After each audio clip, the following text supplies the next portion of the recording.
नमस्कार साथियों। जैसा कि हम इंडियन इंग्लिश राइटर्स पढ़ रहे हैं, उसमें आज हम शुरू करने वाले हैं अरुण कोलाटकर, जिनका जन्म हुआ था 1 नवंबर 1932 को कोल्हापुर में, महाराष्ट्र, इंडिया में, और इसकी डेथ होती है 25 सितंबर 2004 को मुंबई में। फैमिली के बारे में कोई इन्फॉर्मेशन नहीं है, प्राइवेट रखा गया पर्सनल लाइफ को। सिबलिंग्स है, कोई पब्लिकली डॉक्यूमेंट नहीं है, ठीक है। तो इसके बारे में अपने को ज़्यादा कुछ देखने वाली बात है नहीं है। फिर देखिए, एजुकेशन इनका हुआ था sir J school of art Mumbai में। लैंग्वेज मराठी और इंग्लिश के पोइट हैं। इन्होंने मराठी में भी लिखा है और इंग्लिश में भी लिखा है, ठीक है। फिर इसके बाद अगर मूवमेंट की बात करें तो ये पोस्ट मॉडर्न मूवमेंट के बाद आते हैं। पोस्ट मॉडर्न मतलब जैसे मॉडर्निज्म जो माना जाता है लगभग 1902 से 1940 के लगभग, यानी ये अलग अलग राइटर के हिसाब से कम ज़्यादा होता है। तो मोटे मोटे तौर पर बात करें तो 1940 के बाद का जो टाइम है वो पोस्ट मॉडर्निज्म है, मोटे मोटे तौर पर रफली अगर बात करें तो उसको हमें देखा गया है, ठीक है। तो ये वैसे पोस्ट मॉडर्निस्ट या पोस्ट मॉडर्न जो एज है उससे संबंध रखते हैं। अरुण कोलाटकर है वो बायलिंगुअल लिखते थे, ठीक है ना। तो इनका जो काम है वो गया ज़्यादातर पिलग्रिमेज, यानी जो धार्मिक यात्रा है उनके बारे में, अर्बन लाइफ के बारे में और सटायर किया करते थे। इनकी पोइम जो होती है उसमें एक ब्लेंड मिलता है, यानी एक मिश्रण मिलता है यथार्थवादिता का और आयरनी, यानी कटाक्ष करते हैं जो प्रेस्टिजियस इंडियंस है ना। उन्होंने ये किया तो इन्होंने प्रेस्टिजियस जो इंडियंस अवार्ड्स हैं, यानी इनके लेखन से इनको अवार्ड मिला और इंटरनेशनल अवार्ड भी मिले हैं। प्रीतिश नंदी के साथ, जैसा हम देखते हैं दैनिक भास्कर, यानी जहाँ तक अपने देखते हैं दैनिक भास्कर, राजस्थान पत्रिका जो लोकली अपने को देखने को मिलते हैं, तो उनमें जो एडिटोरियल आते हैं, यानी प्रत्येक जो जैसे इंग्लिश हिंदी जैसे जो भी है उन सब में जैसे एडिटोरियल आते हैं, तो उसमें जो लेख आते हैं उस प्रकार से प्रीतिश नंदी लिखते हैं, जो एक जर्नलिस्ट है और पोइट है, ठीक है ना। जो मॉडर्न इंडियन पोइट्री में जैसे इन्होंने लिखा है ये बात आती है, ठीक है। उसके बाद जैसे अवार्ड देखें तो कॉमनवेल्थ राइटर्स प्राइज मिला है उनको 1977 में फॉर जेजुरी के लिए, और साहित्य अकेडमी अवार्ड 2005 में मिला है पोस्ट थैमस, यानी डेथ के बाद, क्योंकि 4 में तो इनकी डेथ ही हो जाती है, तो मरणोपरांत मिला है। और किसके लिए? बीज की वही जो मराठी वर्स कलेक्शन है, वर्स का मतलब कविताओं का संग्रह है। इनका इंग्लिश जो वर्जन है वो है सर्पशास्त्र, ठीक है।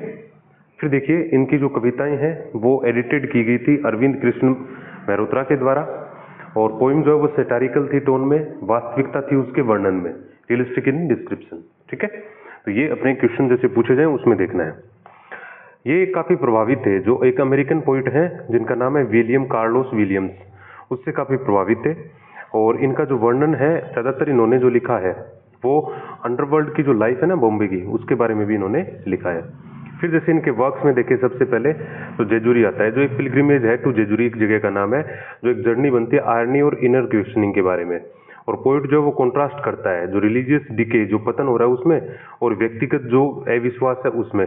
उस कारण से एक महीन सी एक रेखा होती है फेथ और स्केप्टिसिज्म, यानी जो हमारा वफादारी है, और स्केप्टिसिज्म यानी इसके लिए बोलेंगे संदेहवाद, ठीक है। यानी जैसे एक तो होती है अपने फेथ और संदेह, इनके बीच में एक हल्की सी लाइन है, उसके बारे में अपने को पता चलता है। फिर देखिए इसके कैरेक्टर्स हैं, कैरेक्टर्स में नरेटर खुद है जो मॉडर्न है और काफी संदेहात्मक ऑब्जर्वर है, विचार करने वाला, और रिलीजियस कस्टम्स के बारे में, ठीक है। एक बूढ़ी महिला है जो प्रेजेंट करती है फेडिंग ट्रेडिशंस हैं वो कम होती जा रही है।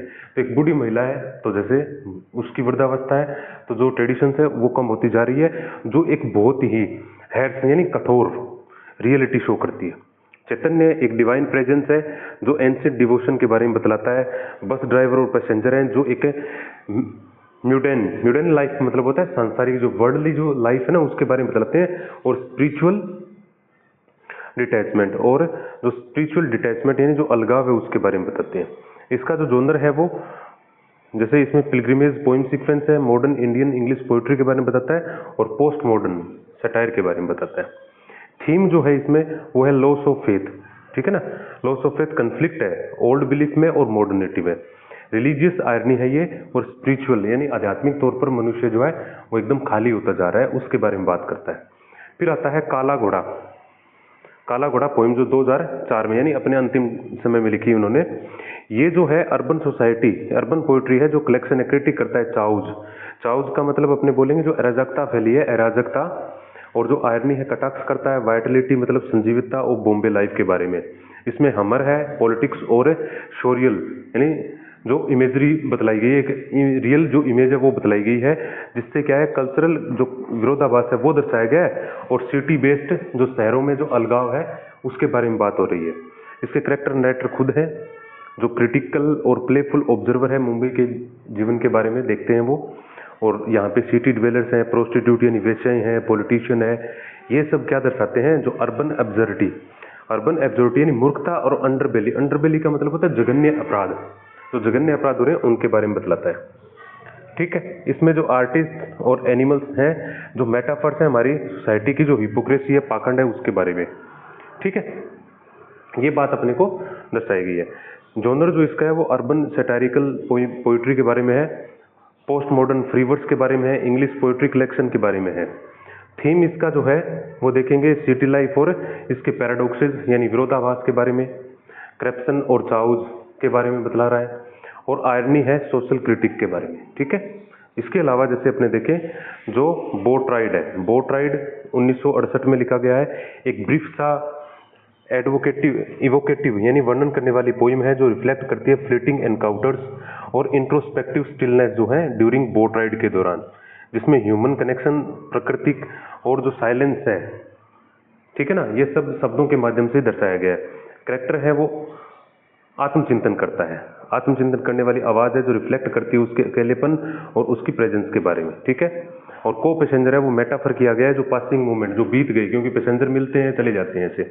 और शॉर्ट लिरिक पोइम है, मिनिमलिस्ट वर्ड्स है, बहुत ही सूक्ष्म, ठीक है ना, तरीके से इसमें कविता के माध्यम से बताया गया। ट्रांजिएंस, साइलेंस, रिफ्लेक्शन और ह्यूमन कलेक्शन जो है वो दर्शाया गया है इसके माध्यम से, जो इसका थीम है। फिर है चिरमिरी, ये एक बहुत ही जैसे एक लाइट ड्रिजल होता है, ठीक है ना, हल्की फुल्की जो बूंदाबांदी होती है ना, चिरमिरी जो 2004 में लिखी है, हल्की बूंदाबांदी के बारे में, जो कैप्चर करती है अपने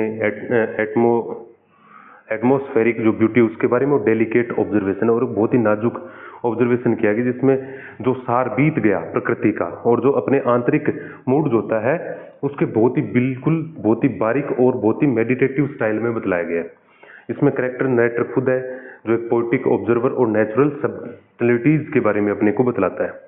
रेन जो है वो सिंबल करती है इम्परमानेंस और सबटल इमोशंस के बारे में। ठीक है, और जेनर जो है इसका नेचर पोइट्री, मेडिटेटिव लिरिक है, थीम इसका है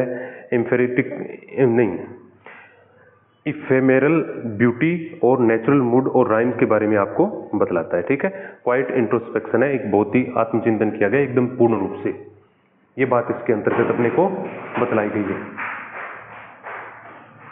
फिर उसके बाद आता है ड्रोन, तो इसको हम बोलेंगे द्रोण। ठीक है, द्रोण जो है वो महाभारत से प्रभावित है, महाभारत से लिया गया, इंस्पायर्ड वहां से है। ड्रोन जो है वो ताकत, बैटल और मोरालिटी को शो करता है। इसमें mythical history through modern sensibility के माध्यम से दर्शाया गया है, और जो क्रिटिक यानी इसमें वॉर, विजडम और फेलियर ऑफ आइडियाज जो होते हैं, आइडियल्स होते हैं, उनके बारे में आपका कटाक्ष किया गया है। ठीक है, अब जैसे द्रोणाचार्य है वो विजडम के बारे में बतलाते हैं, जो कॉम्प्रोमाइज किए करते हैं, लॉयल्टी यानी ईमानदारी पे बुरी बात करते हैं। नरेटर जो है वो एक क्रिटिक है, modern lens on epic characters. ठीक है ना, जो आधुनिक तरीके से जो बात बतलाई गई है, मॉडर्न तरीके से वो पूरी जांच करता है, लेंस करता है उसको। और इसमें जो जॉनर है वो है मिथोपोइटिक वर्स है, यानी मिथोपोइटिक का मतलब जो पुरानी जो चीजें हैं वो मिथोलॉजी में आती है, तो मिथोपोइटिक वर्स है। एपिक रेंटरप्रिटेशन है, री इंटरप्रिटेशन है, यानी जैसे इसमें क्या है, एपिक यानी जो पुराने महाग्रंथ है ना उसके बारे में उसको पुनः इंटरप्रेट किया गया, वर्णन किया गया है। इसमें एथिकल डायलेमा, यानी जैसे जो एथिकल यानी नैतिक तौर पर जो हमारी दुविधा होती है उसके बारे में, पावर और बैटल के बारे में शो करता है, और फॉल ऑफ आइडियल्स के बारे में बात करता है। फिर आता है सर्पशास्त्र, जो कि बीज की वही का इंग्लिश वर्जन है। इसमें जो मराठी वर्जन है बीज की वही, उसको ट्रांसलेट किया गया है मराठी से इंग्लिश में। सर्पशास्त्र जो है वो कटाक्ष करता है वायलेंस पे, रिचुअलिज्म पे, और ह्यूमन क्रूएलिटी होती है ना, जो अपनी ताकत के माध्यम से करता है। और इसमें इमेजरी और मेटाफर है, जो आपको जो मिथिक इल्यूशन, जो भ्रम है अपने, ठीक है, जो पुरानी कथाओं के माध्यम से जो भ्रम पैदा करते हैं, वो विद कॉन्टेम्परेरी रेलेवेंस, यानी जो समकालीन वर्तमान समय के जो रेलेवेंस है उसके बारे में बतलाता है। इसके कैरेक्टर है मिथिकल जो फिगर्स हैं वो रिप्रेजेंट करते हैं रिचुअलिस्टिक पावर। रिचुअलिस्टिक पावर का मतलब होता है जैसे जो अनुष्ठानिक जो बात है उसके बारे में आपको बतलाता है। इसमें विक्टिम्स और ऑब्जर्वर जो है वो सोसाइटल पेन और नम्बनेस दर्शाते हैं, यानी शून्यता एकदम, और सोसाइटल पेन यानी जो सामाजिक जो कष्ट है उसके बारे में बतलाता है। मिथिकल एल्गोरी है ये, पॉलिटिकल सोशल पोइट्री है। थीम इसमें आता है रिचुअल वायलेंस का और हिस्ट्री एंड पावर का, और मिथ और रियलिटी इसकी मुख्य बात है। ठीक है, फिर जैसे प्रीतिश नंदी के साथ इनका जो एसोसिएशन है उसमें बात करें, जैसे प्रीतिश नंदी जो है वो एक पोइट है और जैसे जो मॉडर्न इंडियन इंग्लिश पोइट्री उसके प्रमोटर भी हैं। ठीक है, वो सपोर्ट करते हैं अरुण कोलाटकर की जो विजिबिलिटी है उसको और पब्लिकेशन को, जो बॉम्बे की जो लिटरेरी एवेंट गार्डियन जो घटनाएं जो हो रही हैं उस समय की उसके बारे में, जो जिसके बारे में इन्होंने लिखा। कैरेक्टर इसमें प्रीतिश नंदी जो लिटरेरी प्रमोटर, पोइट और एडिटर है। कोलाटकर है beneficiary for modern literary space, क्योंकि बहुत ही प्रभावशाली रहे हैं आधुनिक जो अपने साहित्यिक जो स्थिति थी भारत की उसके बारे में लिखने के लिए। जेंडर जो जोनर है इसका वो लिटरेरी रिलेशनशिप है इस कॉन्टेक्स्ट के बारे में, और जो थीम बतलाए गए वो लिटरेरी कोलैबोरेशन है, क्योंकि दो लोगों की बात है। इंडियन पोइट्री के राइज के बारे में बात करते हैं और अर्बन लिटरेरी कल्चर है उसके बारे में ये बात करते हैं। ठीक है, तो ये आपका पूरा है अरुण कोलाटकर के बारे में। इसको लाइक शेयर करिएगा। Thank you very much.